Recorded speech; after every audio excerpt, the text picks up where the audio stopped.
मौका दूंगा राज्यपाल अभिभाषण पे, प्लीज। नो, ये तरीका ठीक नहीं है। No,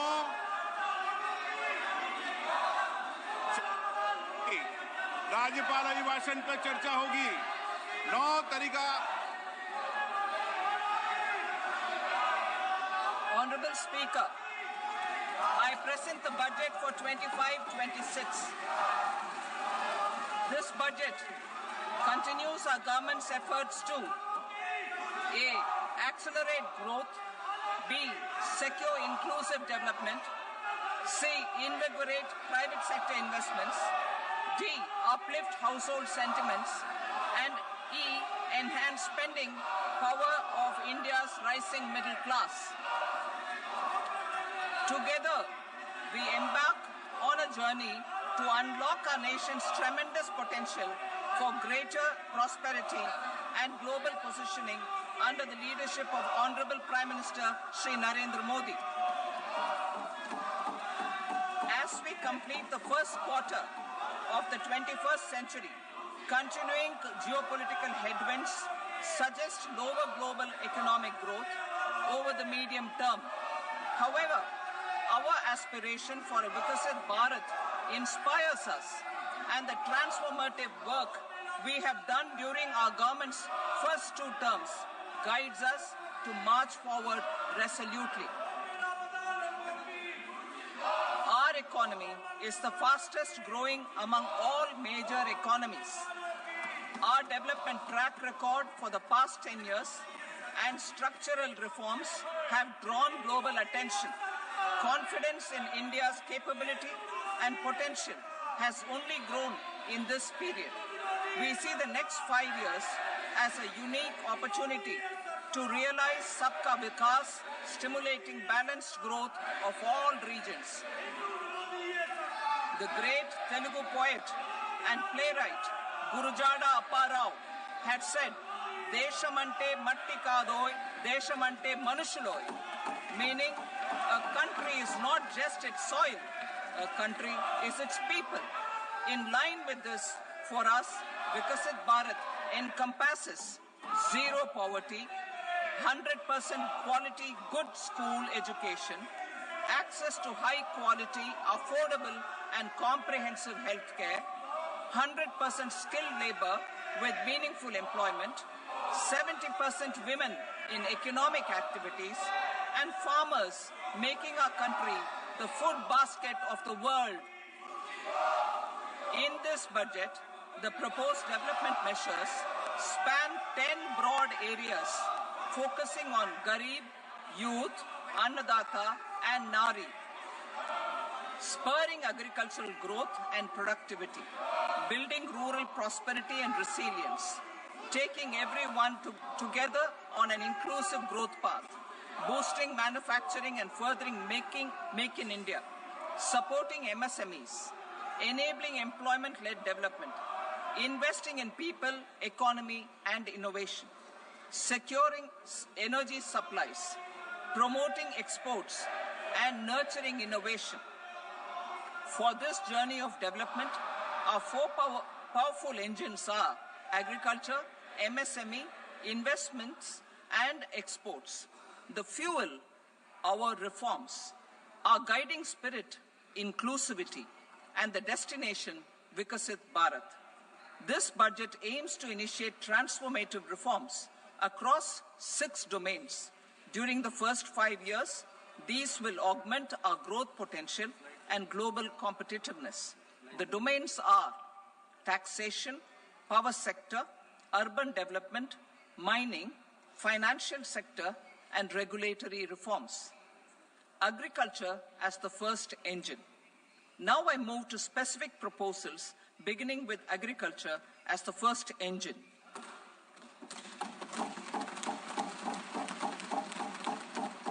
Prime Minister Dhan Dhanya Krishi Yojana, developing agri-districts program. Motivated by the success of the aspirational district Dhan Dhanya Krishi Yojana in partnership with states, through the convergence of existing schemes and specialized measures, the program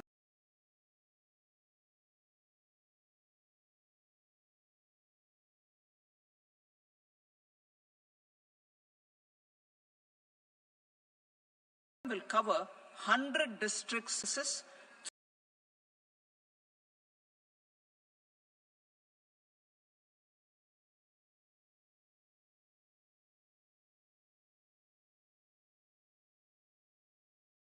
Three, augment post-harvest toil. 4, improve irrigation facilities. And 5, facilitate availability of long-term and short-term credit. This program is likely to help 1.7 crore farmers. Building rural prosperity and resilience.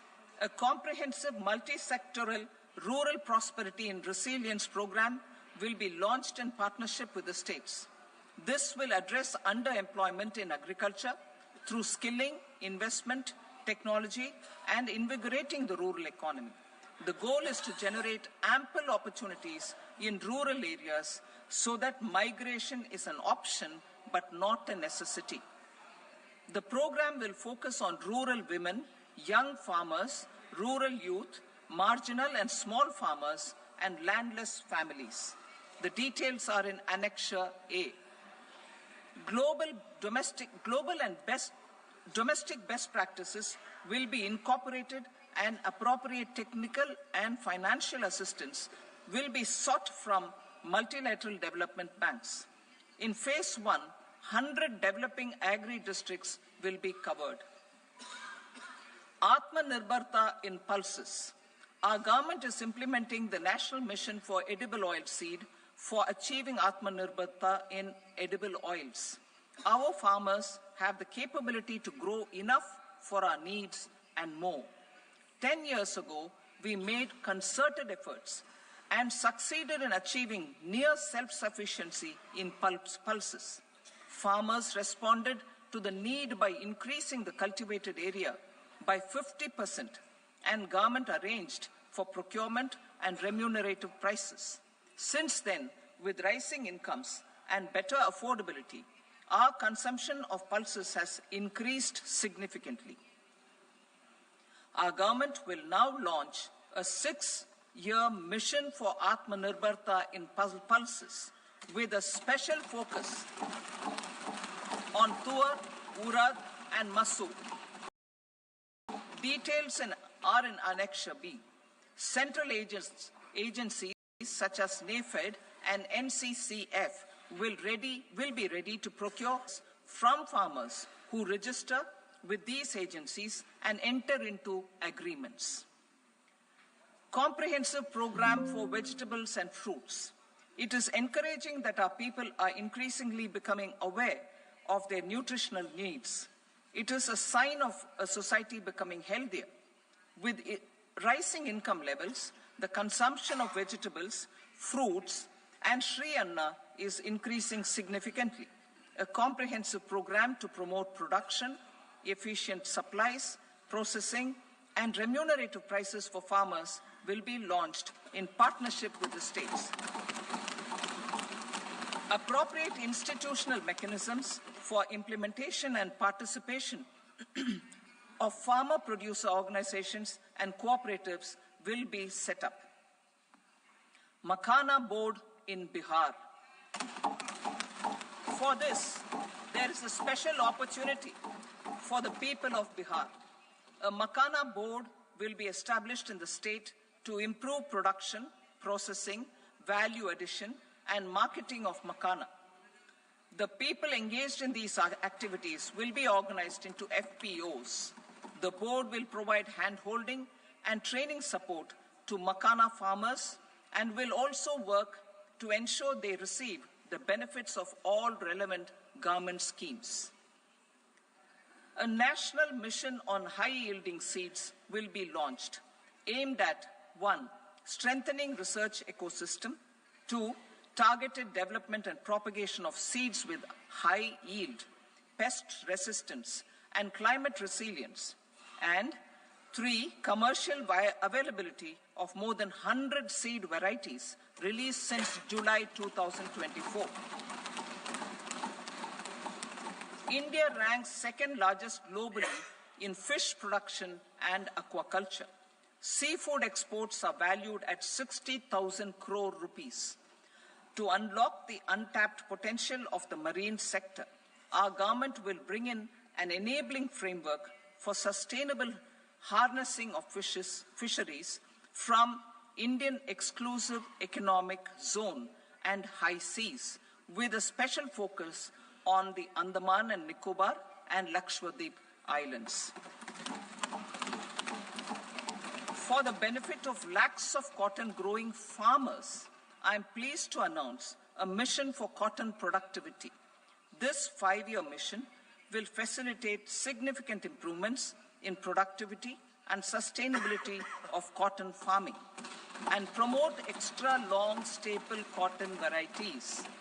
The best of science and technology support will be provided to farmers. Aligned with our integrated 5F vision for the textile sector, this will help in increasing incomes of the farmers and ensure a steady supply of quality cotton for rejuvenating India's traditional textile sector. Kisan credit cards facilitate short-term loans for 7.7 crore farmers, fishermen, and dairy farmers. The loan limit under modified interest subvention scheme will be enhanced from 3 lakh rupees to 5 lakh rupees for loans taken through the KCC. For Atmanirbharta in urea production, our government had reopened 3 dormant urea plants in the eastern region. To further augment urea supply, a plant with annual capacity of 12.7 lakh metric tons will be set up at Namrup in Assam.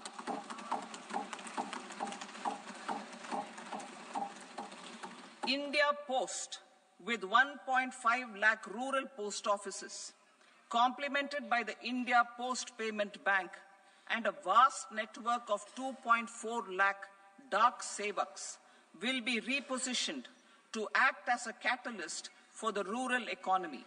Details are at Annexure C. India Post will also be transformed as a large public logistics organization.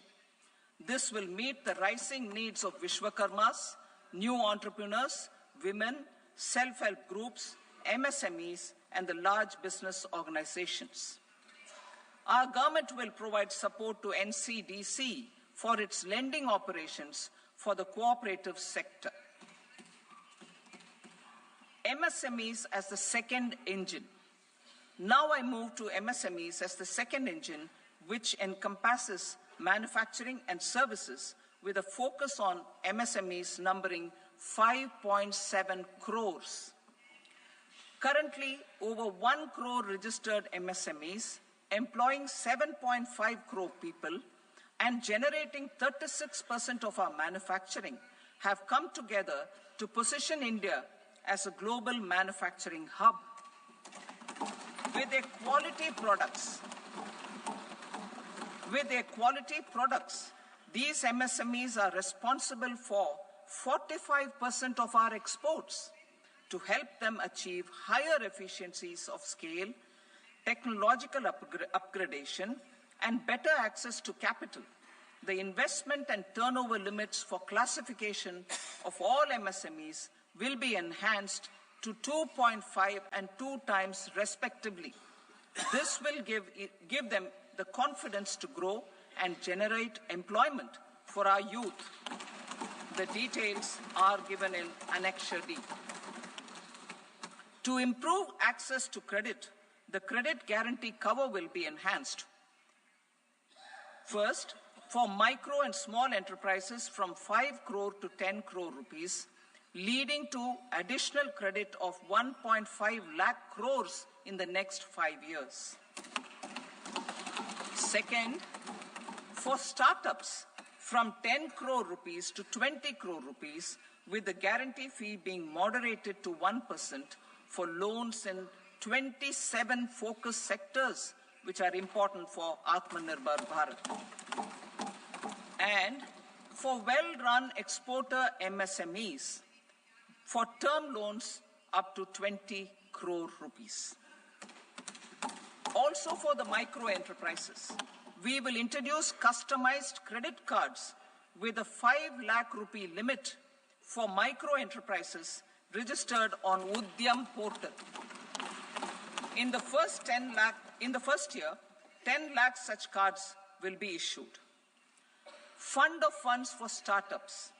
The alternate investment fund, AIFs, for startups have received commitments of more than 91,000 crores rupees. These are supported by the fund of funds set up with the Government of India's contribution of 10,000 crore rupees. Now, a new fund of funds with expanded scope and a fresh contribution of another 10,000 crore rupees will be set up. A new scheme will be launched for 5 lakh women, scheduled castes and scheduled tribes, first-time entrepreneurs. This will provide term loans up to 2 crore rupees during the next 5 years. The scheme will incorporate lessons from the successful Stand Up India scheme. Online capacity building for entrepreneurship and managerial skills will also be organized. Measures for labor-intensive sectors. To promote employment and entrepreneurship opportunities in labor-intensive sectors, our government will undertake specific policy and facilitation measures. To enhance the productivity, quality, and competitiveness of India's footwear and leather sector, a focused product scheme will be implemented. The scheme will support design capacity, component manufacturing, and machinery required for production of non-leather quality footwear, besides the support for leather footwear and products. The scheme is expected to facilitate employment for 22 lakh persons, generate over 4 lakh crore rupees, and exports of over 1.1 lakh crore rupees. Measures for the toys sector. Building on the National Action Plan for Toys, we will implement a scheme to make India a global hub for toys. The scheme will focus on development of clusters, skills, and a manufacturing ecosystem that will create high-quality, unique, innovative, and sustainable toys that will represent the Made in India brand. Support for food processing. In line with our commitment towards Purvodaya, we will establish a National Institute of Food Technology, Entrepreneurship and Management in Bihar. The institute will provide a strong fillip to food processing activities in the entire eastern region. This will result in 1. Enhanced income for the farmers through value addition to their produce, and 2. Skilling entrepreneurship and employment opportunities for the youth. Manufacturing mission, furthering Make in India. Our government will set up a national manufacturing mission covering small, medium, and large industries for furthering Make in India by providing policy support, execution roadmaps, governance, and monitoring framework for central ministries and states. Details are in Annexure E. Given our commitment to climate-friendly development, the mission will also support clean tech manufacturing. This will aim to improve domestic value addition and build our ecosystem for solar PV cells, EV batteries, motors and controllers, electrolyzers, wind turbines, very high voltage transmission equipment, and grid-scale batteries. Investment as the third engine. Now I move to investment as the third engine, which encompasses investing in people, investing in the economy, and investing in innovation. Investing in people. Saksham Anganwadi and Poshan 2.0. Saksham Anganwadi and Poshan 2.0 program provides nutritional support to more than 8 crore children, 1 crore pregnant women and lactating mothers all over the country, and about 20 lakh adolescent girls in aspirational districts and the Northeast region. The cost norms for these nutritional support will be enhanced appropriately. Atal Tinkering Labs. 50,000 Atal Tinkering Labs will be set up in government schools in the next 5 years to cultivate the spirit of curiosity and innovation and foster a scientific temper among young minds. Broadband connectivity to government secondary schools and PHCs. Broadband connectivity will be provided to all government secondary schools and primary health centers in rural areas under the BharatNet project. Bharatiya Bhasha Pustak Scheme. We propose to implement a Bharatiya Bhasha Pustak scheme to provide digital form Indian language books for schools and for higher education. This aims to help students understand their subjects better and in their language. National Centers of Excellence for Skilling. Building on the initiative announced in the July 24 budget, 5 National Centers of Excellence for Skilling will be set up with global expertise and partnerships to equip our youth with the skills required for Make for India, Make for the World manufacturing.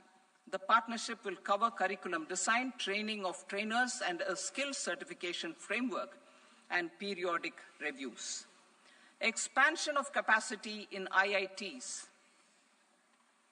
Total number of students in 23 IITs has increased 100% from 65,000 to 1.35 lakh in the past 10 years.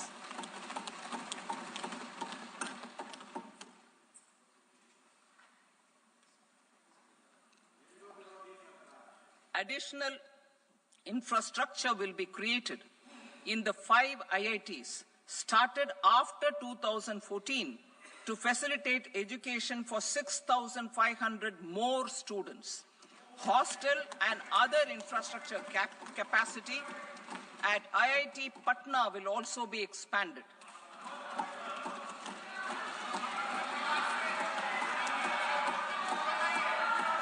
Center of Excellence.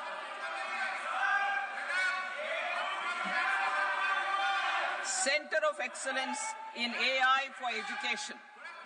I had announced 3 centers of excellence in artificial intelligence for agriculture, health, and sustainable cities in 2023.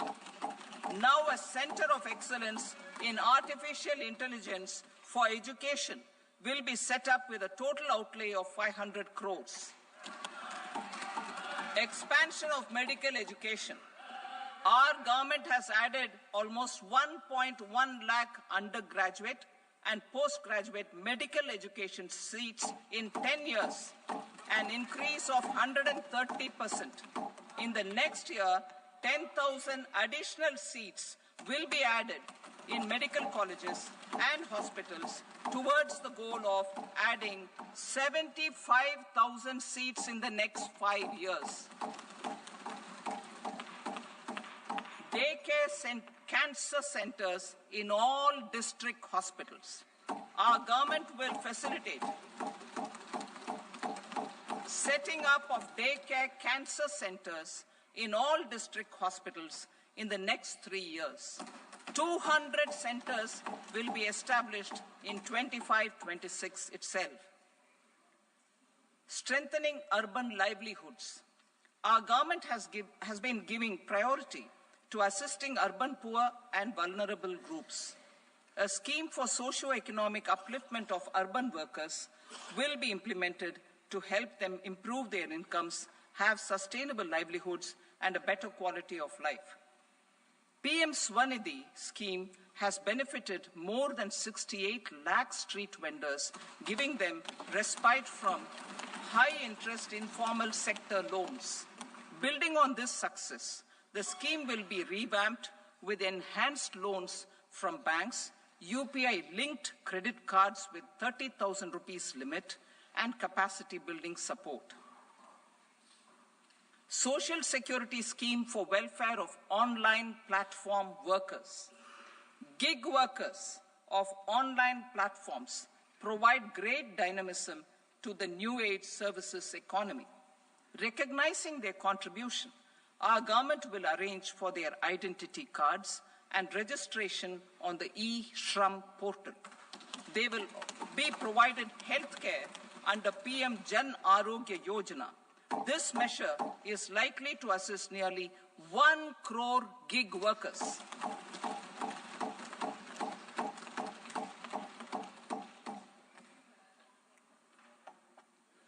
Investing in the economy.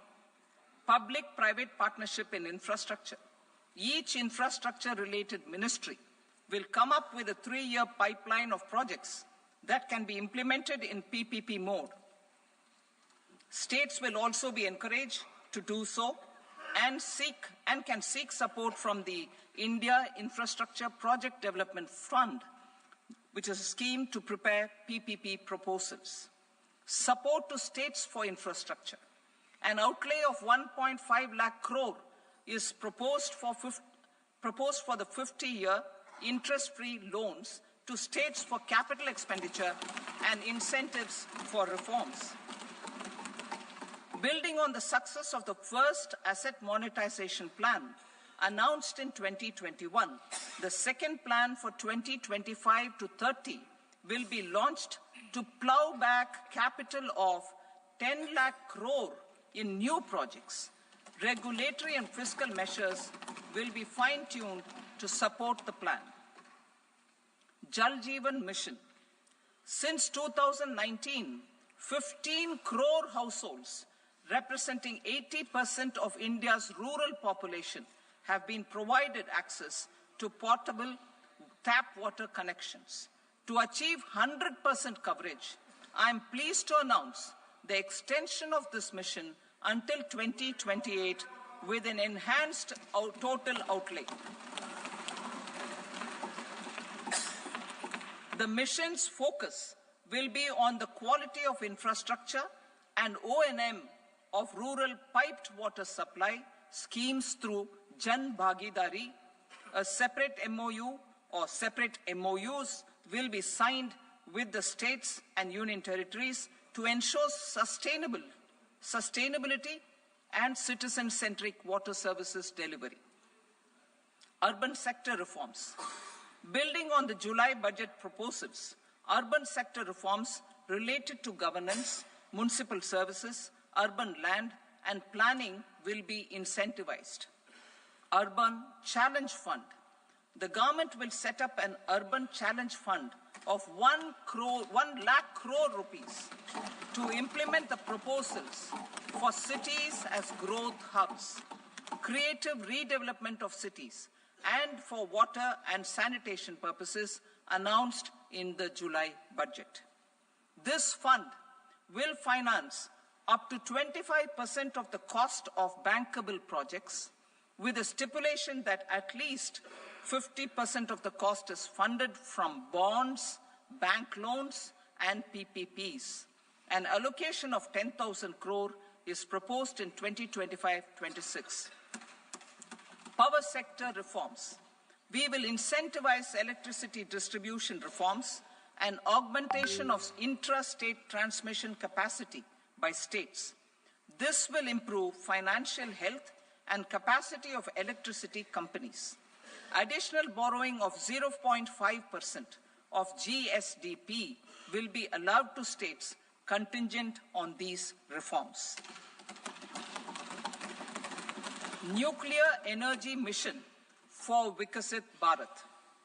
Development of at least 100 gigawatt of nuclear energy by 2047 is essential for our energy transition efforts. For an active partnership with the private sector towards this goal, amendments to the Atomic Energy Act and the Civil Liability for Nuclear Damage Act will be taken out.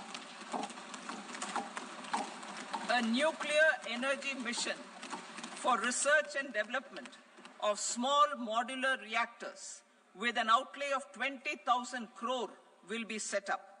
At least 5 indigenously developed small modular reactors will be operationalized by 2033.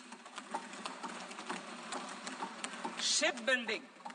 The shipbuilding financial assistance policy will be revamped to address cost disadvantages.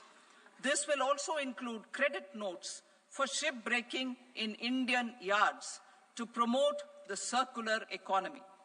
Large ships above a specified size will be included in the infrastructure harmonized master list.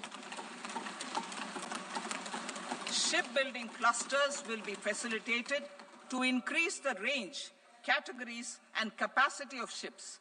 This will include additional infrastructure, facilities, skilling, and technology to develop the entire ecosystem. Maritime Development Fund. For long-term financing for the maritime industry, a Maritime Development Fund with a corpus of 25,000 crore rupees will be set up. This will be for distributed support and promoting competition. This will have up to 49% contribution by the government, and the balance will be mobilized from ports and from private sector. UDAN regional connectivity schemes. UDAN has enabled 1.5 crore middle-class people to meet their aspirations for speedier travel.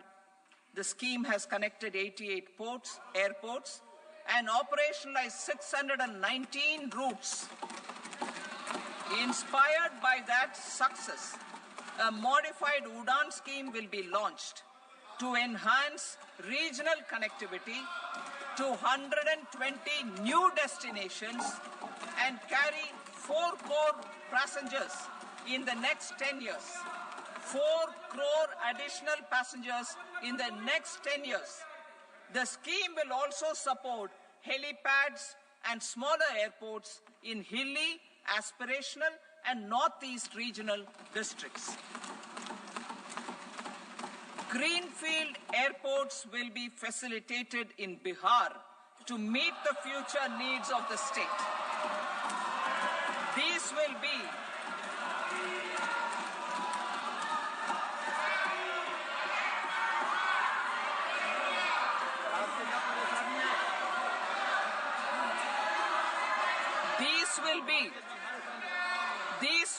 in addition to the expansion of the capacity of Patna Airport and a brownfield airport in Beta. Western Kosi Canal project in Mithilanchal. Financial support will be provided for the Western Kosi Canal ERM project, benefiting a large number of farmers, cultivating over 50,000 hectares of land in the Mithilanchal region of Bihar. Mining sector reforms.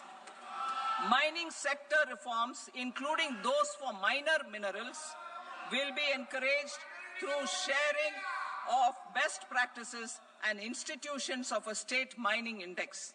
A policy for recovery of critical minerals from tailings will be brought out. Under the special window for affordable and mid-income housing, SWAMI, 50,000 dwelling units in stressed housing projects have been completed and keys handed over to home buyers. Another 40,000 units will be completed in 2025, further helping middle-class families who are paying EMIs on loans taken for apartments while also paying rent for their current dwellings. Building on this success, SWAMI Fund 2 will be established as a blended finance facility with contribution from the government, banks, and private investors. This fund of 15,000 crore rupees will aim for expeditious completion of another 1 lakh units. PM Gati Shakti data for private sector. For furthering PPPs and assisting the private sector in project planning, access to relevant data and maps from the PM Gati Shakti portal will be provided. Tourism for employment-led growth. Top 50 tourist destination sites in the country will be developed in partnership with states through a challenge mode. Land for building key infrastructure will have to be provided by the states. Hotels in these destinations will be included in the infrastructure harmonized list. The following measures will be taken for facilitating employment-led growth. Organizing intensive skill development programs for our youth, including in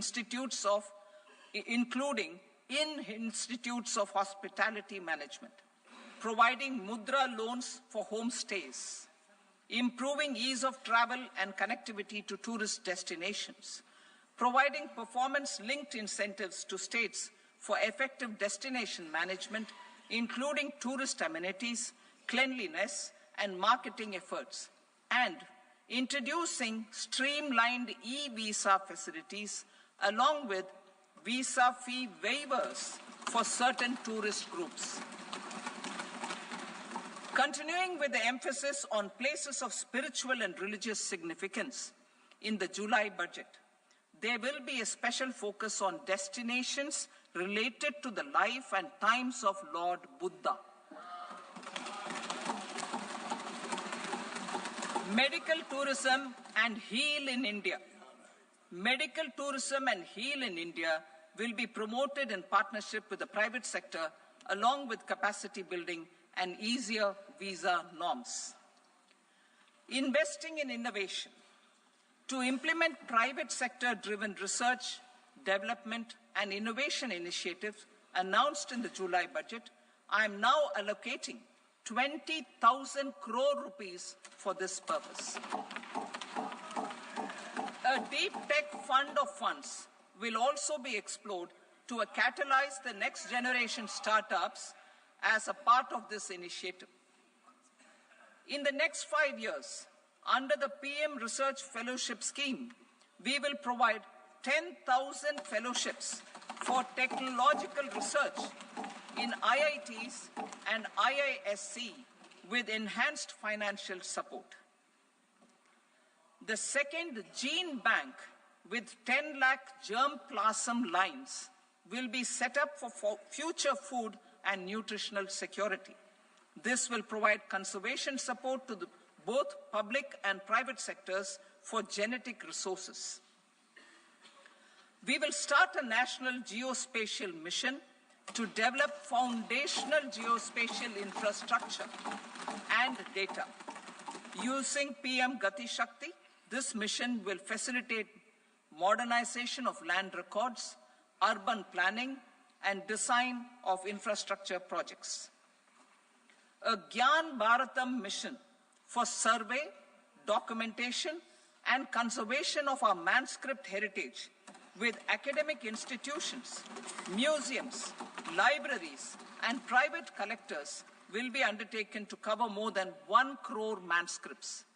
We will set up a national digital repository of Indian knowledge systems for knowledge sharing. Now I move to exports as the fourth engine. We will set up an export promotion mission with sectoral and ministerial targets driven jointly by the Ministries of Commerce, MSME, and Finance. It will facilitate easy access to export credit, cross-border factoring support, support to MSMEs to tackle non-tariff measures in overseas markets. A digital public infrastructure, Bharat Trade Net, for international trade will be set up as a unified platform for trade documentation and financing solutions. This will complement the Unified Logistics Interface platform. The BTN will be aligned with international practices. Support will be provided to develop domestic manufacturing capacities for our economy's integration with global supply chains. Sectors will be identified based on objective criteria. Facilitation groups with participation of senior officers and industry representatives will be formed for select products and supply chains. Through this, there are huge opportunities related to Industry 4.0, which needs high skills and talent. Our youth have both. Our government will support the domestic electronic equipment industry to leverage this opportunity for the benefit of our youth. A national framework will be formulated as guidance to states for promoting global capability centers in emerging Tier 2 cities. This will suggest measures for enhancing availability of talent and infrastructure, building bylaw reforms, and mechanisms for collaboration with industry. Our government will facilitate upgradation of infrastructure and warehousing for air cargo, including high-value perishable horticultural produce. Cargo screening and customs protocol will be streamlined and made user-friendly. Reforms as the fuel. Over the past 10 years, our government has implemented several reforms for convenience of taxpayers, such as faceless assessment, 2, taxpayer charter, 3, faster returns, 4, almost 99% returns being on self-assessment, and 5, Vivad Se Vishwas scheme.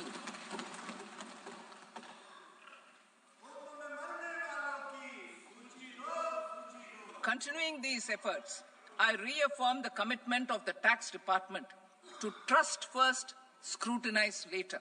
I also propose to introduce the new income tax bill next week. I will detail the indirect tax reforms and changes in direct taxes in Part B. Financial sector reforms.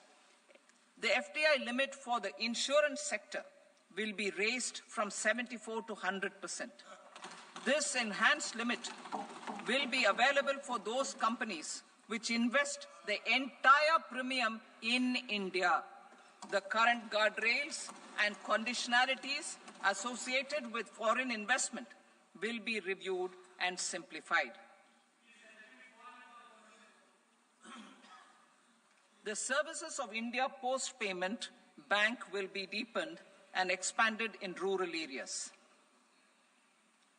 NABFID will set up a partial credit enhancement facility for corporate bonds for infrastructure. Public sector banks will develop Grameen Credit Score Framework to serve the credit needs of SHG members and people in rural areas. A forum for regulatory coordination and development of pension products will be set up. To implement the earlier announcement on simplifying the KYC processes, the revamped Central KYC Registry will be rolled out in 2025.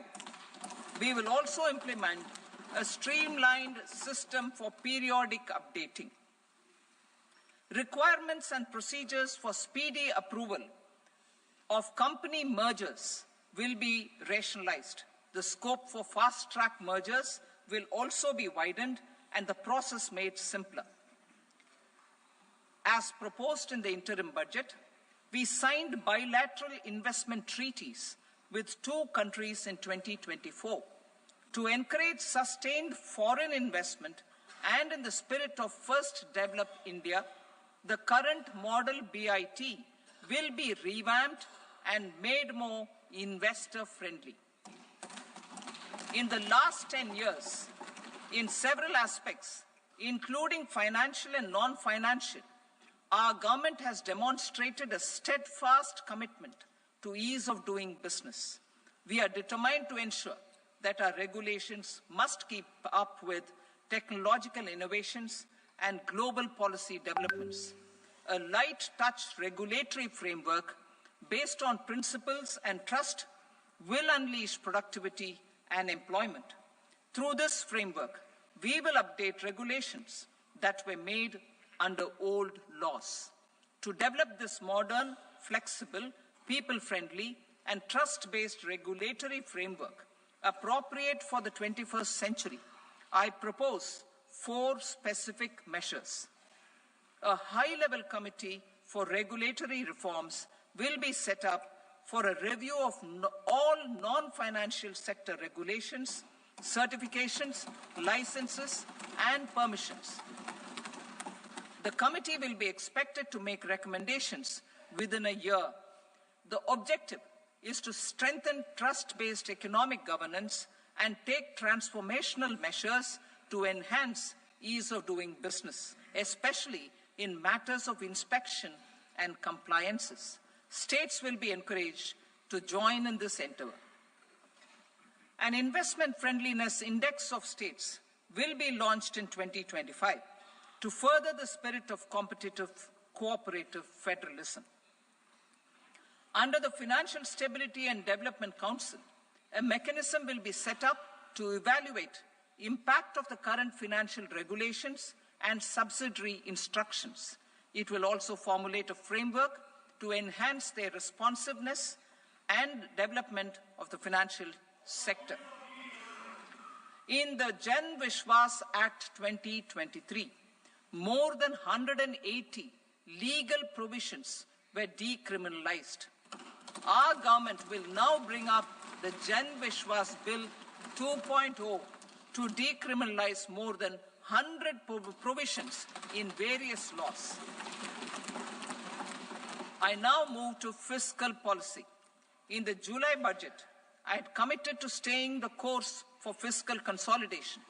Our endeavor will be to keep the fiscal deficit each year such that central government debt remains on a declining path as a percentage of the GDP. The roadmap for the next 6 years has been detailed in the FRBM statement. Revised estimates for 2024-25. The revised estimate of the total receipts other than borrowings is 31.47 lakh crore rupees, of which the net tax receipts are 25.57 lakh crore rupees. The revised estimate of the total expenditure is 47.16 lakh crore rupees, of which the capital expenditure is about 10.18 lakh crore rupees. The revised estimate of the fiscal deficit is 4.8% of the GDP. Budget estimates for 25-26. Coming to 25-26, the total receipts other than borrowings and total expenditure are estimated at 34.96 lakh crore rupees and 50.65 lakh crore rupees respectively. The net tax receipts are estimated at 28.37 lakh crore rupees. The fiscal deficit is estimated to be 4.4% of GDP. To finance the fiscal deficit, the net market borrowings from dated securities are estimated at 11.54 lakh crore. The balance financing is expected to come from small savings and other sources. The gross market borrowings are estimated at 14.82 lakh crore rupees. I will now move to Part B. Indirect taxes. My proposals relating to customs aim to rationalize tariff structure and address duty inversion. These will also support domestic manufacturing and value addition, promote exports, facilitate trade, and provide relief to common people. Rationalization of customs tariff structure for industrial goods. As a part of comprehensive review of customs rate structure announced in July 2024 budget, I propose to 1. Remove 7 tariff rates. This is over and above the 7 tariff rates removed in 23-24 budget. After this, there be only 8 remaining tariff rates, including zero rate. 2. Apply appropriate cess to broadly maintain effective duty incidence, except on a few items where such incidence will reduce marginally. 3. Levy not more than one cess or surcharge. Therefore, I propose to exempt social welfare surcharge on 82 tariff lines that are subject to a cess. I shall now take up sector-specific proposals. To provide relief to patients, particularly those suffering from cancer, rare diseases, and other severe chronic diseases, I propose to add 36 life-saving drugs and medicines to the list of medicines fully exempted from basic custom duty.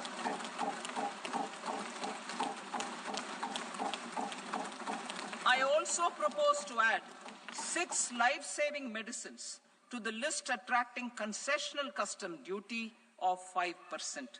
Full exemption and concessional duty will also respectively apply on the bulk drugs for manufacture of the above. Specified drugs and medicines under patient assistance programs run by the pharmaceutical companies are fully exempt from BCD, provided the medicines are supplied free of cost to the patients. I propose to add 37 more medicines along with 13 new patient assistance programs.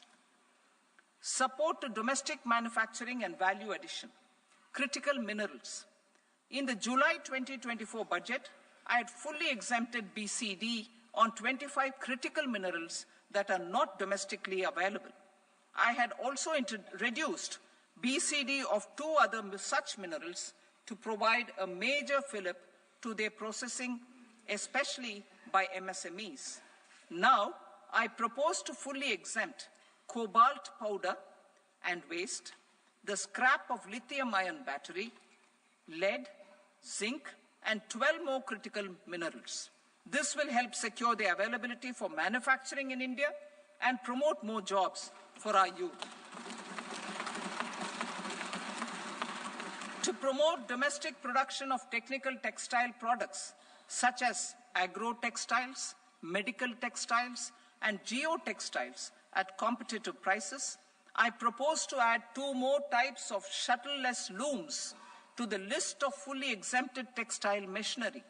I also propose to revise the BCD rate on knitted fabrics covered by 9 tariff lines from 10 or 20 to 20% or 115 rupees per kg, whichever is higher.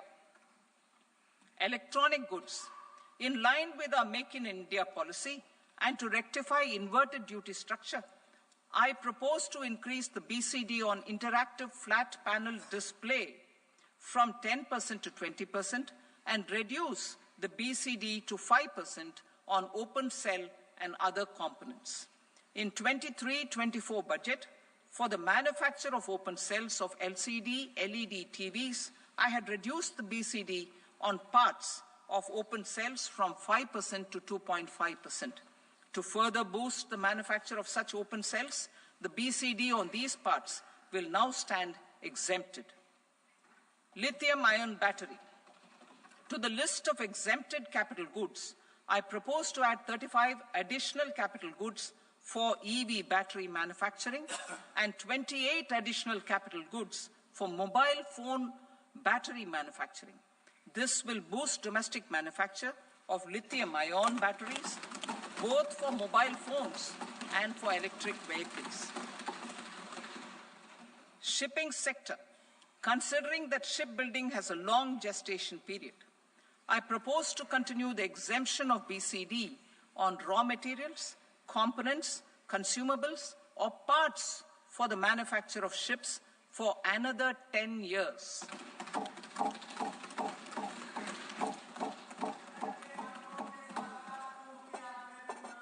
I also propose the same dispensation for shipbreaking to make it more competitive.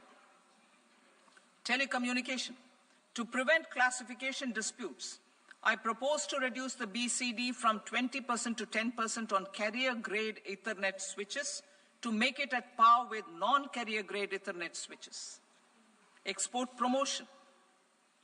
To facilitate exports of handicrafts, I propose to extend the time period for export from 6 months to 1 year, further extendable by another 3 months if required. I also propose to add 9 items to the list of duty-free inputs. Leather sector. I propose to fully exempt BCD on wet blue leather to facilitate imports for domestic value addition and employment. I also propose to exempt crust leather from 20% export duty to facilitate exports by small tanners. Marine products. To enhance India's competitiveness in the global seafood market, I propose to reduce BCD from 30% to 5% on frozen fish paste, surimi, for manufacture and export of its analog products. I also propose to reduce BCD from 15% to 5% on fish hydrolysates for manufacture of fish and shrimp feed. In July 2024 budget, to promote development of domestic MROs for aircraft and ships, I had extended the time limit for export of foreign origin goods that were imported for repairs from 6 months to 1 year and further extendable by 1 year. I now propose to extend the same dispensation for railway goods. Time limit for provisional assessment. Presently, the Customs Act 1962 does not provide any time limit to finalize provisional assessments, leading to uncertainty and cost to trade. As a measure of promoting ease of doing business, I propose to fix a time limit of 2 years, extendable by a year, for finalizing the provisional assessment. I propose to introduce a new provision that will enable importers or exporters, after clearance of goods, to voluntarily declare material facts and pay duty with interest but without penalty. This will incentivize voluntary compliance. However, this will not apply in cases where department has already initiated audit or investigation proceedings. For industry to better plan their imports, I propose to extend the time limit for the end use of imported inputs in the relevant rules from 6 months to 1 year. This will provide operational flexibility in view of cost and uncertainty of supply. Further, such importers will now have to file only quarterly statements instead of a monthly statement.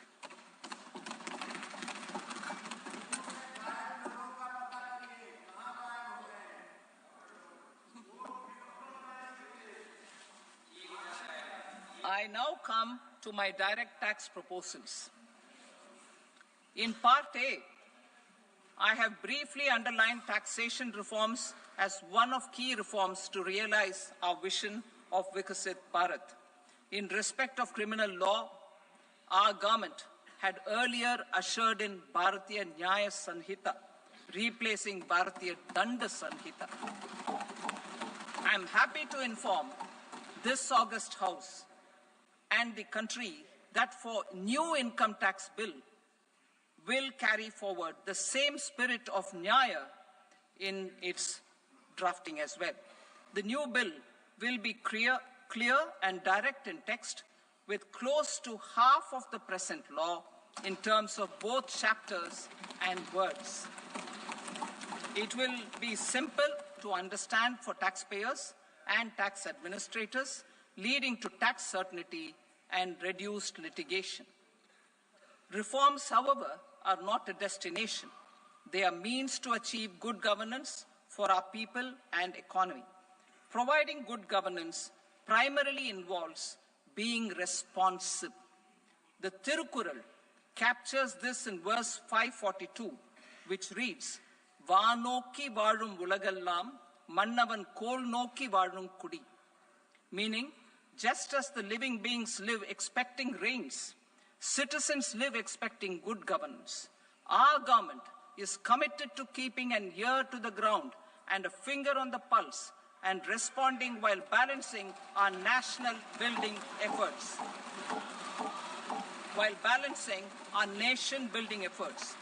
The following measures will detail just how our government will, under the guidance of PM Modi, has taken steps to understand and address. I repeat that sentence, sir. The following measures will detail just how our government, under the guidance of PM Modi, has taken steps to understand and address the needs voiced by our citizens. My tax proposals are guided by this spirit. The objectives of my proposals are as follows. Personal income tax reforms with special focus on middle class. Rationalization of TDS and TCS for easing difficulties. Encouraging voluntary compliance. Reducing compliance burden. Ease of doing business, employment and investment. I will come to my proposal on personal income tax towards the end. TDS and TCS, rationalization for easing difficulties. I propose to rationalize tax deduction at source, TDS, by reducing the number of rates and thresholds above which TDS is deducted. Further, threshold amounts for tax deduction will be increased for better clarity and uniformity. The limit for tax deduction on interest for senior citizens is being doubled from the present 50,000 rupees to 1 lakh rupees. Similarly, the annual limit of 2.40 lakh rupees for TDS on rent is being increased to 6 lakh rupees. This will reduce the number of transactions liable to TDS, thus benefiting small taxpayers receiving small payments. The threshold to collect tax at source, the TCS, on remittances under RBI's liberalized remittance scheme, the LRS, is proposed to be increased from 7 lakh to 10 lakhs. I also propose to remove TCS on remittances for education purposes, where such remittances is out of a loan taken from a specified financial institution. Both TDS and TCS are being applied on any transaction related to sale of goods. To prevent such compliance difficulties, I propose to omit the TCS. I also propose that the provisions of the higher TDS deduction will now apply only in non-PAN cases. In July 2024, the delay for payment of TDS up to the due date of filing statement was decriminalized. I propose to provide the same relaxation to TCS provisions as well. The government under the leadership of Prime Minister Modi believes in Sabka Saath, Sabka Vikas, Sabka Vishwas and Sabka Prayas. In line with this, we brought in updated return facility in 2022 for voluntary compliance by taxpayers who had omitted to report their correct income. Our trust in taxpayers was proved right. Nearly 90 lakh taxpayers voluntarily updated their incomes by paying additional tax. Taking this trust further, I now propose to extend the time limit to file updated returns for any assessment year from the current limit of 2 years to 4 years. I propose to reduce the compliance burden for small charitable trusts and institutions by increasing their period of registration from 5 years to 10 years. It is also proposed that disproportionate consequences do not arise for minor defaults such as incomplete applications filed by charitable entities. Presently, taxpayers can claim the annual value of self-occupied properties as nil only on the fulfillment of certain conditions. Considering the difficulties faced by taxpayers, it is proposed to allow the benefit of 2 such self-occupied properties without any condition. To streamline the process of transfer pricing and to provide an alternative to yearly examination, I propose to introduce a scheme for determining arm's length price of international transaction for a block period of 3 years. This will be in line with global best practices. With a view to reduce litigation and provide certainty in international taxation, the scope of safe harbor rules is being expanded. A number of senior and very senior citizens have very old national savings schemes accounts. As interest is no longer payable on such accounts, I propose to exempt withdrawals made from NSS by individuals on or after 29th August 2024. I am also proposing to allow similar treatment to NPS Vatsalya accounts as is available to normal NPS accounts subject to overall limits. In my speech in July 2024, I had promised that all processes, including giving effect to appellate orders, shall be digitalized and made paperless over the next 2 years. So I'm happy to announce that digitalization is being made operational now. In July 2024, we brought in the Vivad Se Vishwas scheme to resolve income tax disputes pending in appeal. The scheme has received a great response, with nearly 33,000 taxpayers having availed of the scheme to settle their disputes. I have a few proposals to promote investment and employment. It is proposed to provide a presumptive taxation regime for non-residents who provide services to a resident company that is establishing or operating an electronics manufacturing facility. I further propose to introduce a safe harbor for tax certainty for non-residents who store components for supply to specified electronics manufacturing units. Presently, the tonnage tax scheme is available only to sea-going ships. The benefits of existing tonnage tax scheme are proposed to be extended to inland vessels registered under the Indian Vessels Act 2021 to promote inland water transport in the country. Extension for incorporation of startups. We continue to support the Indian startup ecosystem.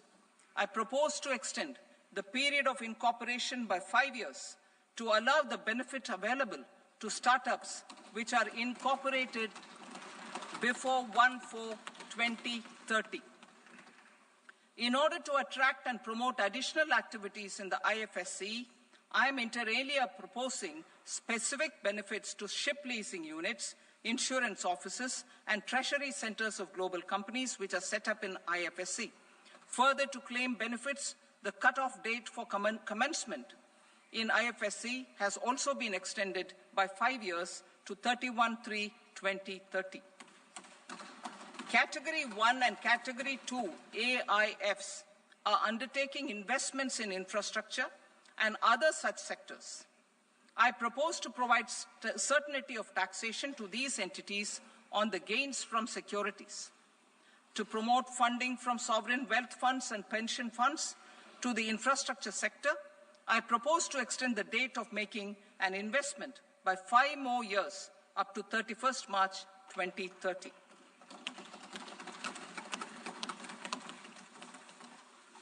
Personal income tax reforms with special focus on middle class. Democracy, demography, and demand are the key support pillars in our journey towards Vikasit Bharat. The middle class provides strength for India's growth. This government, under the leadership of Prime Minister Modi, has always believed in the admirable energy and ability of the middle class in nation building. In recognition of their contribution,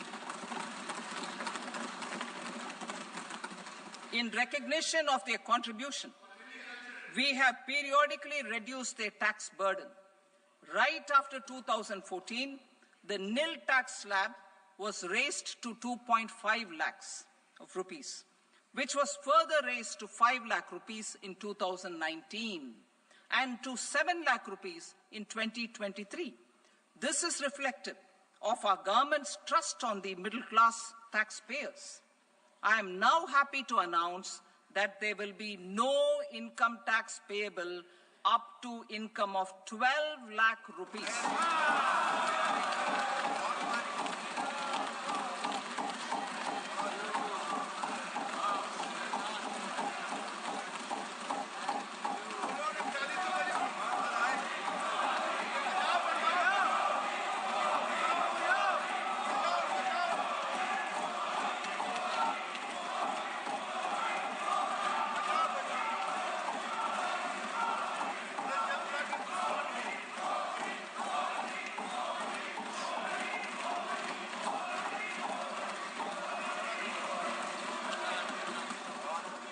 So, average income of 1 lakh per month other than the special rate income such as capital gains under the new regime. This limit will be 12.75 lakh for salaried taxpayers due to the standard deduction of 75,000. Slabs and rates are being changed across the board to benefit all taxpayers. The new structure will substantially reduce the taxes of the middle class and leave more money in their hands, boosting household consumption, savings, and investment. In the new tax regime, I propose to revise tax rate structures as follows: 0 to 4 lakh rupees nil, 4.8 lakh rupees to 4 to 8 lakh rupees 5%, 8 to 12 lakh rupees 10%, 12 to 16 lakh rupees 15%, 16 to 20 lakh rupees 20%, 20 to 24 lakh rupees 25%, and above 24 lakh rupees 30%. To taxpayers up to 12 lakh of normal income other than special rate income such as capital gains. I read that again. To taxpayers up to 12 lakh of income other than special rate income such as capital gains, tax rebate is being provided in addition to the benefit due to slab rate reduction in such a manner that there is no tax payable by them. The total tax benefit of slab rate changes and rebate at different income levels can be illustrated with a few examples. A taxpayer in the new regime with an income of 12 lakh rupees will get a benefit of 80,000 rupees in tax, which is 100% of tax payable as per the existing rates. A person having income of 18 lakh rupees will get a benefit of 70,000 rupees in tax. That is 30% of tax payable as per existing rates. A person with an income of 25 lakh gets a benefit of 1,10,000 rupees, that is 25% of his tax payable as per existing rates. Details of my tax proposals are given in the annexure. As a result of these proposals, Honorable Speaker, sir, revenue of about 1 lakh crore in direct taxes and 2,600 crores in indirect taxes will be foregone. Mr. Speaker, sir, with this, I commend the budget to this august House.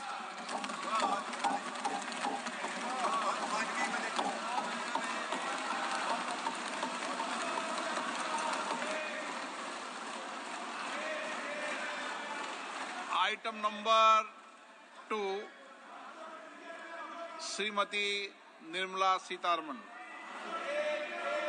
Sir, with your permission, I rise to lay on the table the following statements under Section 3(1) of the Fiscal Responsibility and Budget Management Act 2003.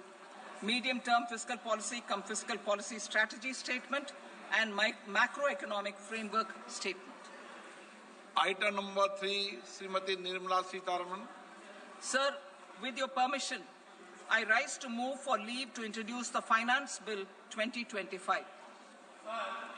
प्रश्न ये है कि विधेयक को पुनर्स्थापित करने की अनुमति प्रदान की जाए। जो सदस्य इसके पक्ष में हाँ कहें, जो सदस्य विरोध में ना कहें। मेरे विचार में निर्णय हाँ वालों के पक्ष में हुआ, हाँ वालों के पक्ष में अनुमति प्रदान की जाती है। माननीय मंत्री जी अब विधेयक को पुनर्स्थापित करें। Sir, I introduce the bill. Thank you. सभा की कार्रवाई सोमवार दिनांक 3 फरवरी 2025 को प्राप्त 11 बजे तक के लिए स्थगित की जाती है।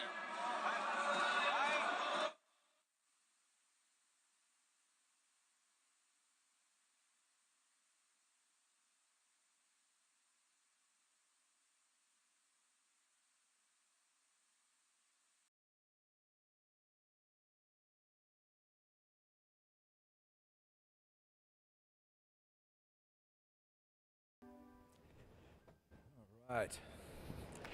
Hello, everyone.